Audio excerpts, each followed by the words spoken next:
AP그룹 비서실 프린터에서 대표 유고 시 권한대행 지침 문서가 튀어나온 날 이지혁은 그 종이를 누구보다 먼저 숨겼는데요. 그날 이지혁이 공지한 건 도쿄 출장이었지만 표정은 출장이 아니라 도망처럼 보였어요. 회의가 끝나자 박성재는 웃지도 않고 이지혁의 손목을 붙잡았는데요. 형, 비행기표 진짜 일 때문에 끄는 거 맞아? 그 한마디가 너무 정확했어요. 이지혁은 대답 대신 물컵을 잡았고 손끝이 아주 미세하게 떨렸습니다. 박성재는 그 떨림을 보자마자 확신했는데요. 심장 또 온 거지. 그 말에 이지혁의 눈이 커졌고 숨이 한 박자 늦게 들어왔어요. 그 순간부터 이지혁이 지키려던 건 회사가 아니라 사람이었거든요.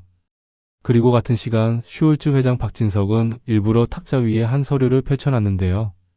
서류 첫 장에는 지은호의 사진이 붙어 있었고 그 아래엔 간이식 관련 기록이라는 글자가 박혀 있었어요. 이지혁은 AP그룹 대표로서 흔들리면 안 되는 사람이었어요. 직원들 앞에서 강단 있는 목소리로 이번 주 도쿄 일정은 제가 직접 다녀오겠습니다 라고 말할 때도 눈빛은 차분했는데요. 문제는 그 차분함이 자신감이 아니라 결심처럼 차가웠다는 거예요.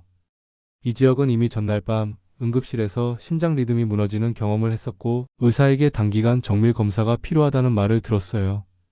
치료 방향이 확정되기 전까지는 하루가 멀다 하고 갑자기 꺼질 수 있다는 뉘앙스였죠.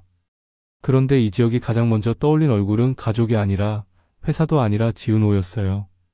대학 시절 해맑게 웃으면서도 책임감 하나로 버티던 지은호가 고백했을 때 이지혁은 매정하게 거절했었죠. 그 선택이 옳았는지 이지혁은 늘 자신이 없었는데요. 이번에는 더 확실했어요. 만약 자신이 무너지면 지은호가 또 책임지려 들 거라고요. 그래서 이지혁은 도쿄 출장이라는 말을 골랐고 직원뿐 아니라 가족에게도 똑같이 말하기로 마음먹었어요. 하지만 박성재는 그냥 넘어갈 사람이 아니었어요. 박성재는 박진석의 아들이고 슈울츠 본부장으로서 이지혁 곁을 지키는 사람인데요. 겉으로는 금수저 특유의 여유가 있지만 이지혁 앞에서는 이상할 정도로 솔직해졌어요. 그날 오후 박성재는 조용히 대표실 문을 닫고 앉더니 숨을 고른 뒤 말했어요. 형, 나 아버지 집에서 배운 게 하나 있어. 사람은 거짓말할 때 꼭 출장 같은 단어를 붙이더라.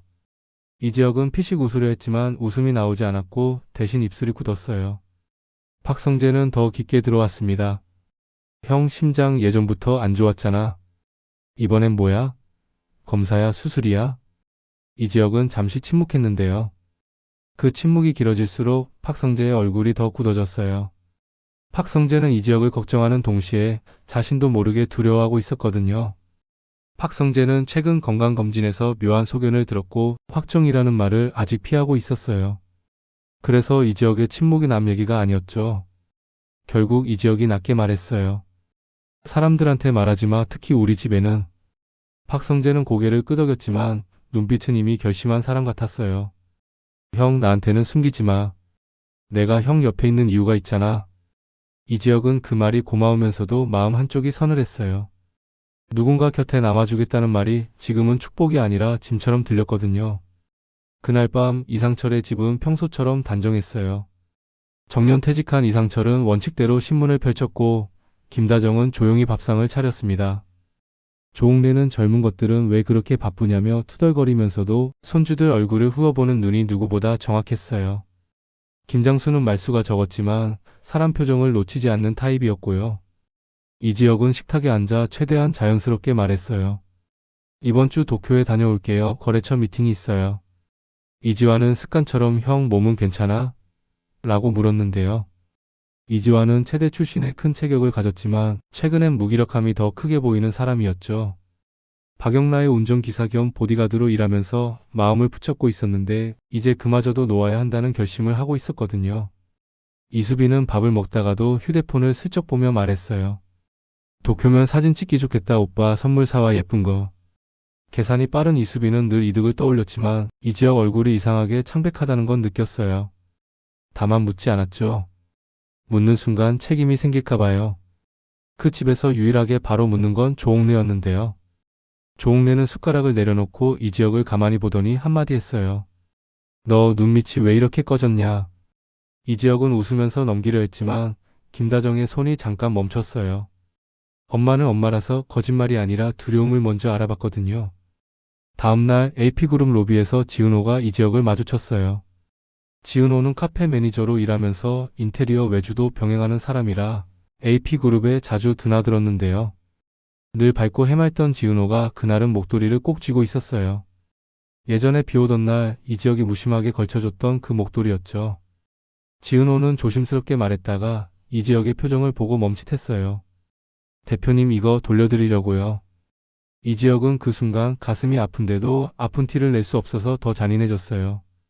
지은호를 똑바로 보면 진실이 새어나올 것 같았거든요. 그래서 일부러 차갑게 말했어요. 그냥 거기 두세요. 지은호는 멈춰서서 눈을 깜빡였어요. 내가 뭘 잘못했나? 라는 표정이 너무 솔직했는데요. 이 지역은 그 표정을 보는 게 무서워서 시선을 돌렸습니다.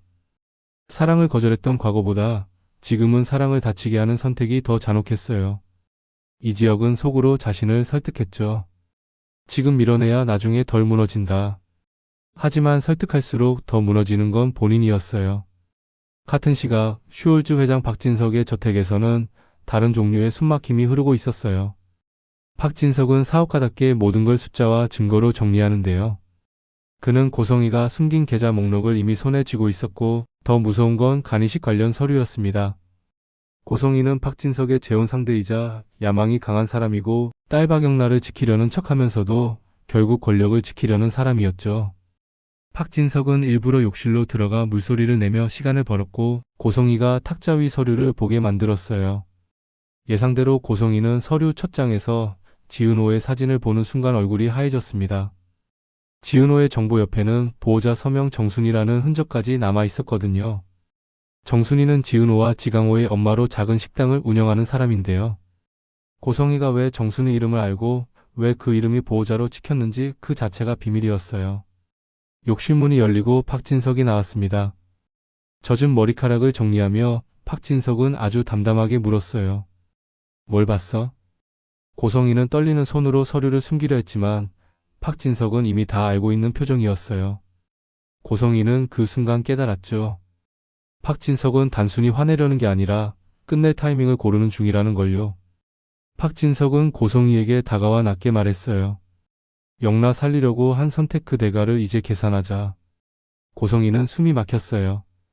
박영라가 대학원에서 그림을 그리며 우아하게 웃던 얼굴이 떠올랐고 동시에 박성재가 떠올랐습니다. 박성재는 박진석의 아들이지만 고성희에게는 언제 터질지 모르는 폭탄이었거든요. 고성희는 박성재를 협박으로 묶어두려 했어요. 평범한 가족처럼 행동해라는 말로요. 그런데 박성재는 이미 한계를 넘고 있었습니다. 사직서를 쥐고 더는 같은 공간에 못 있겠다고 눈빛으로 말하고 있었죠. 그날 저녁 박영라의 작업실은 이상하리만큼 조용했어요. 박영라는 스토커 사건 이후로 더 예민해졌고 고성희가 준비한 축하 파티가 오히려 숨통을 조이는 느낌이었죠. 박영라는 그림 앞에 서 있다가 문득 이지환을 떠올렸습니다. 이지환은 마지막 출근 날을 앞두고 있었고 두 사람은 서로 감정을 알고도 말을 아끼는 관계였어요. 붙잡으면 상대가 무너질까봐 놓으면 내가 무너질까봐. 결국 둘 다 아무 말 못하게 되는 그런 관계였거든요. 이지환은 작업실에 들어와 짧게 말했어요. 오늘이 마지막이야. 박영란은 웃으려 했지만 눈가가 먼저 뜨거워졌습니다. 고마웠어라는 말이 너무 작게 나왔고 그 작은 말이 오히려 더 크게 울렸어요. 이지환도 고개를 끄덕였는데요. 이지환은 돌아서는 순간 주머니 안에서 뭔가가 딱딱하게 걸리는 걸 느꼈습니다. AP그룹 출입카드였어요. 박영란은 그걸 받고 순간 머리가 차가워졌죠. 왜 이 사람이 AP그룹 카드를 가지고 있지? 이 질문은 단순한 오해로 끝날 수 없었어요. 박영란은 조용히 결심했는데요. 오늘 밤 누구에게도 말하지 않고 진실을 확인하겠다고요. 그 사이 지은호의 삶도 무너지고 있었습니다.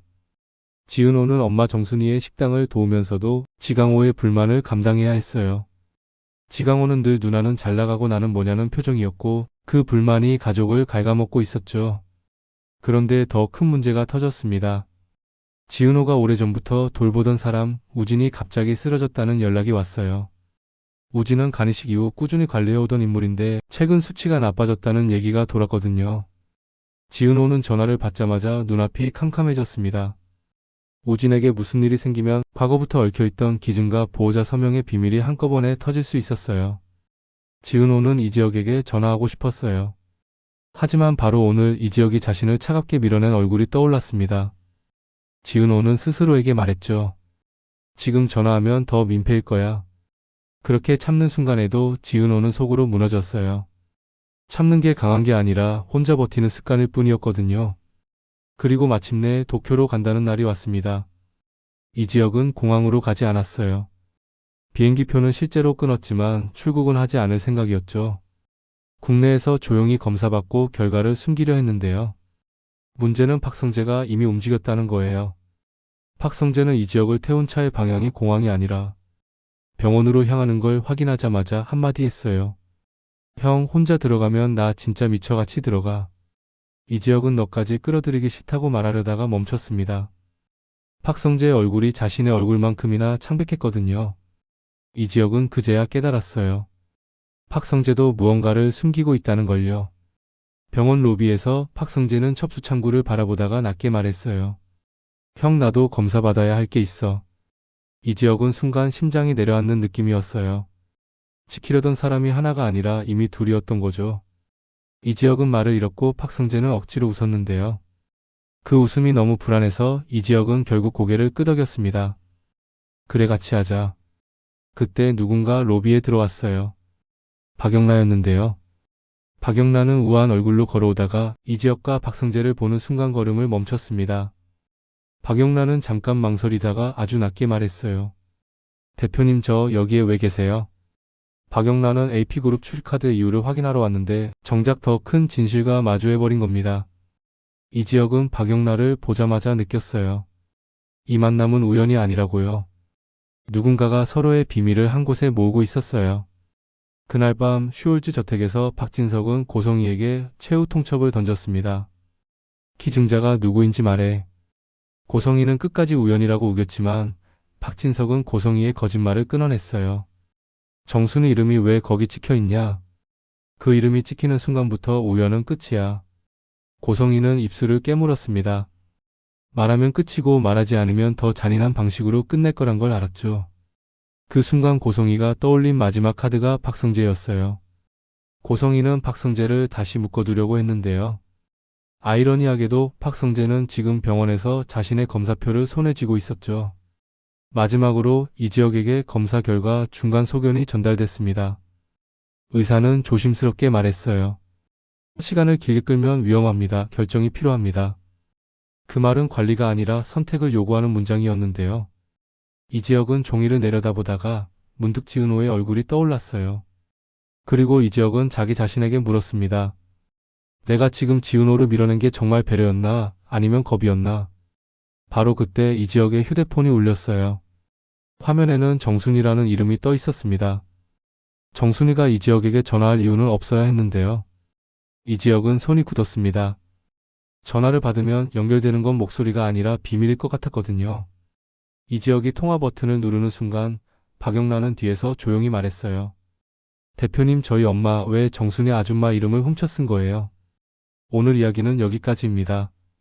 이지혁의 심장은 시간을 요구하고 박성재의 몸은 진실을 요구하고 박진석은 고성희의 거짓을 찢어내려 하고 박영란은 자신의 생명을 구한 대가를 찾으려 하고 지은호는 아무것도 모른 채 모든 책임이 자기에게 돌아올까봐 버티고 있는데요. 다음 편에서는 간이식 서명의 진짜 작성자가 누구였는지 그리고 이지혁이 숨긴 선택의 누구를 살리고 누구를 무너뜨릴지 더 큰 폭발이 기다리고 있습니다.